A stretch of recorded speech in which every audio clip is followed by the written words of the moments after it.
আল্লাহর এক বান্দা ছিল নামাজে সেজদায়। তখন আল্লাহ রাব্বুল আলামিন তাকে ডাক দিয়ে বলে, বান্দা তুই যতই নামাজ পড়, যতই সেজদা কর, তোর জায়গা জাহান্নাম। এই কথা শুনে বান্দাটি বলল, আলহামদুলিল্লাহ।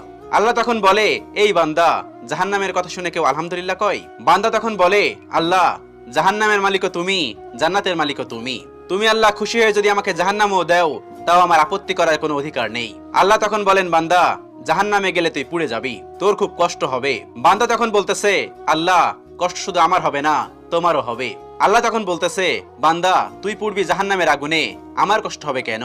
বান্দা তখন বলে, আল্লাহ, কোনো মায়ের কোল থেকে যদি কোনো বাচ্চা পানিতে পড়ে যায়, তাহলে কোনো মাই দূরে দাঁড়িয়ে থাকতে পারে না, দৌড়ে গিয়ে বাচ্চাকে কোলে নেয়। আমার বিশ্বাস ওই মায়ের চেয়ে কোটি কোটি গুণ দয়া তোমার বেশি। আমাকে জাহান্নাম দিলে তুমিও আল্লাহ শান্তি পাবে না। আল্লাহ তখন বলে, বান্দা, এই দলিল তুই কই পাইলি? বান্দা তখন বলে, আল্লাহ, আমাদের জাতির পিতা ইব্রাহিম আলাইহিস সালাম তোমার প্রেম মুখে নিয়ে যখন নমরুদের আগুনে পড়ে গেল, তার আগেই তুমি বলে দিলে